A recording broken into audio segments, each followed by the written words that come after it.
For over a decade, there was one person Mary Cooper trusted more than anyone else in her life. Not her husband, not her own mother, her pastor. She worked for him, she confided in him, she leaned on him through every crisis this family ever had. And the one time it actually cost him something to stand by her, the one time being on Mary Cooper's side might have made his own life a little harder. He fired her, quietly, dressed it up as being for her own good, and moved on like it never happened. I want you to sit with that for a second because I don't think enough people have. Every single channel covering young Sheldon right now has done the same video about this woman. She is a hypocrite, she is a psycho, she is secretly the real villain of the whole show. I have watched probably a dozen of these videos at this point, and here is what I think everyone's getting completely backwards. Mary Cooper isn't the villain of the story. She's the one person in it who never got to have a single bad day without somebody calling it a character flaw. I'm going to go through every single accusation people throw at her, everyone, and tell you why I think it falls apart the second you actually look at what this woman was working with. Stick with me to the end because the last part of this video is the one thing I think changes how you see her completely. And when we get there, tell me in the comments if I am wrong. Let's start at the very beginning, because her whole story starts with a choice she never actually got to make. Here is something that gets glossed over constantly. Mary and George didn't get married because of some big romance. They got married because Mary got pregnant with Georgie, young, in a small East Texas Baptist town, in an era where that meant exactly one socially acceptable next step. You got married. That was the entire menu of options. Think about that for 1 second. Every single choice this woman made for the rest of her life, every value, every rule, every rigid Sunday morning routine, gets built on top of a foundation she didn't actually choose. She didn't sit down one day and pick this life. This life picked her at 19-20 years old.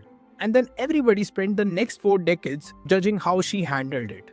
And here is the double standard I actually want to talk about, because it's everywhere in how this fandom talks about the Coopers. George gets almost universal sympathy for how hard he had it. The multiple jobs, the exhaustion, the drinking that gets explained away as a man just trying to survive his own life. I have seen the video title "He Tried His Best" gets hundreds and thousands of views defending him. Mary gets the same circumstances, the same trapped at 19 starting point, and somehow she's the one getting called a psycho. Same starting line, completely different verdict. Ask yourself why that is. Let's get into the actual accusations one at a time. Starting with the big one. She was cold to Sheldon. Too strict, not supportive enough of the smartest kid in the house. Here is my question back. Who else was going to say no to him? George worked constantly and by his own family's account, drank through a lot of what was left. That means Mary was functionally the only consistent adult in the house setting any boundaries at all. For a kid who, and I say this with love, genuinely required boundaries just to get through a Tuesday, somebody had to be the one telling an 11-year-old college freshman he couldn't do whatever he wanted whenever he wanted it. That job fell to her, every single day, alone. And watch how the show treats that. When George is absent, tired, checked out, the show calls that surviving. When Mary is firm, direct, unwilling to bend to Sheldon's demands, the internet calls that toxic. And don't get me wrong, I am not against George. But the situation that I told you just right now, I don't think that's an accident. I think it's the exact same pattern this fandom runs on every woman in this franchise. Penny gets criticized for things Leonard does too. Bernadette gets cold, controlling for the same behavior that gets Howard called whipped as a joke. Mary sets a boundary with her genius son, and somehow that's cruelty, not parenting. Somebody had to be the bad cop in that house every single day for years. Tell me, if it wasn't going to be Mary, who exactly was lining up for that job? Now, I am not going to sit here and pretend every accusation against her is unfair. This one, I think, actually has real teeth. Mary favored Sheldon. Missy got less attention, less patience, less of her mother's bandwidth. And you can see it on screen repeatedly, across the whole show. I'm not going to defend that way like it didn't happen. It happened. But here is what I think the toxic mom crowd leaves out completely. What does it actually look like to run a household with 3 kids, one of whom needs a level of individual management most parents never had to deal with once, let alone daily, while your husband is gone 12 hours a day and checked out for most of what's left? Bandwidth isn't infinite. When one kid requires that much of it just to function, something else runs short.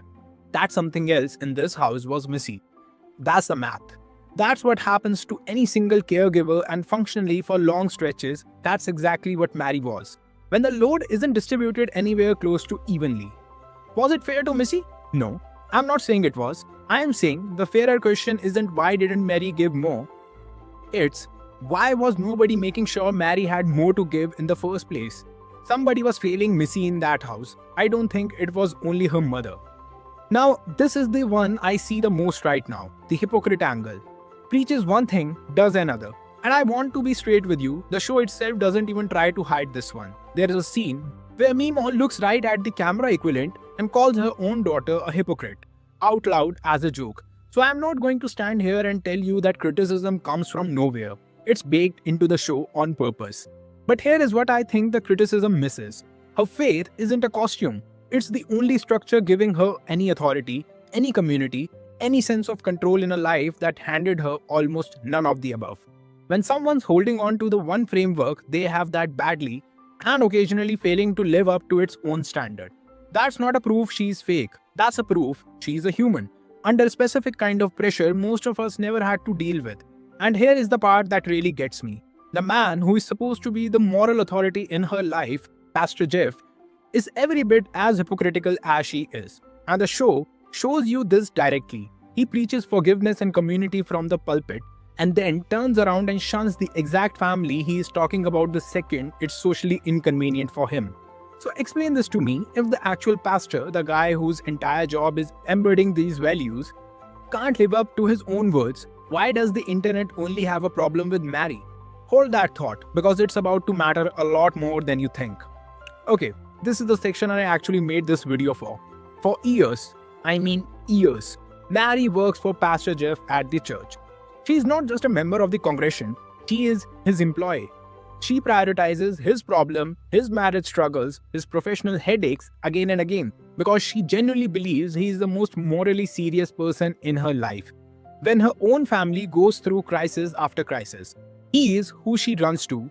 He is her guidance. He is the one person outside her own household she actually trusts with the hard stuff. Then Georgie's situation becomes public. The family is suddenly the subject of gossip in a small, tight, judgmental church community. And what does Pastor Jeff do? The one time Mary's loyalty to him should have meant something back. He fires her from her job at his own church, and he frames it to her face as something he is doing for her benefit, for the family's benefit, like it's a kindness. It isn't. Read between the lines of what actually happens here. The man doesn't want the congregation gossiping about his connection to the Coopers, so he removes the connection. He protects his own position and calls it protecting her. Years of loyalty, years of putting his problem ahead of her own, and the first time it would have cost him something to stand by her, he didn't. So let me ask you something directly. If the person you trusted most for over a decade drops you the second it cost him anything, what does that actually tell you about how much real power Mary Cooper had in her own life? Not how much she was granted on paper, how much she actually had. Because I don't think this is a story about a hypocrite who got exposed. I think this is a story about a woman who gave everything she had to the one structure she thought would hold her up, and watched it fold the second it mattered. Tell me in the comments if you knew about this one, because I don't see anyone else talking about it. I know exactly what a chunk of you are thinking right now. If it's this bad, the marriage, the church, all of it, why didn't she just leave?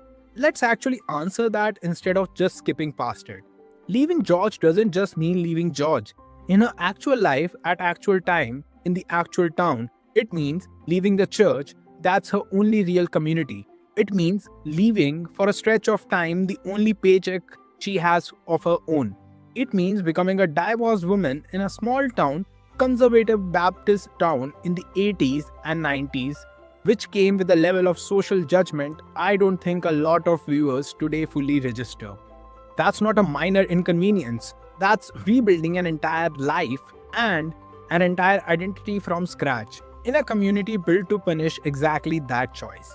There is a moment where she tells her own mother flatly that she's got roots here that her mother doesn't. Friends, family, a whole life she can't just walk away from the way Mima always could. People point to that line as a proof Mary's small-minded scared of adventure, stuck in her own head. I read it completely differently. I think that's a woman naming out loudly exactly what she has to lose that George never had to risk in the first place. George could theoretically walk, his name doesn't carry the same weight in that church, his life doesn't unravel the same way hers would. She's not choosing to stay because she is weak, she's naming the actual cost of leaving, a cost that was never evenly split between the two of them to begin with. So when you ask why didn't she just leave, I would flip the question back at you. What exactly was she supposed to leave with? And here is the last piece. I think it's the one that ties this whole thing together. Watch what happens to George's reputation after he dies. The show goes back, it softens him, it gives him a redemption arc built entirely in hindsight. The affair that got implied early on gets walked back completely. Turns out, it never happened. He becomes retroactively a man who was just doing his exhausted best the whole time. Videos about him get titled things like "he tried his best" and rack up huge numbers. Because that framing is comforting and it's generous, and honestly, I think a lot of it's earned. So no problem here. George was right, George was always right, I love George. But Mary doesn't get that. She is still standing there at the end of all of it, raising 3 kids into adulthood essentially alone, leaning harder into the one structure she has left because it's the only one that's ever consistently held. And the internet's response is to call that exact coping mechanism fake. He gets a redemption arc, she gets a thumbnail calling her psycho. And here is one more thing worth remembering. Even the harsher, older version of Mary that shows up later, the one people point to as a proof she never changed, never softened, we are seeing her filtered entirely through her son's memory. A kid's memory flattened over years, same as George's memory got flattened into the villain before the show quietly corrected it. Nobody's rushed to give Mary that same benefit of doubt yet. So here is what I actually want you to do after this video ends. Go back and rewatch her. Actually watch her. Not through the she's the villain lens every other video has been feeding you, but through this one. I think you will find that almost every clip people use to prove she is toxic has a second, completely different reading sitting right next to it if you are willing to look for it.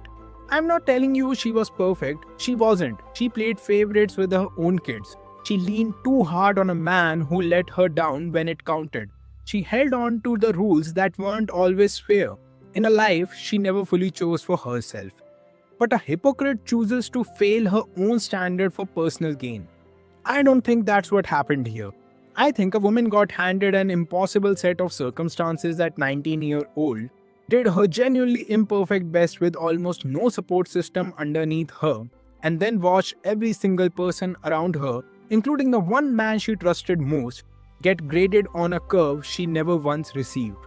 So tell me, after everything you just heard, do you still think Mary Cooper was the villain of the story? Or was she just the only adult in that house who never once got to have a bad day without somebody turning it into a character flaw? Let me know down below. And if you want the next one, Georgie's story is coming. And I think it's going to surprise you just as much as this one did.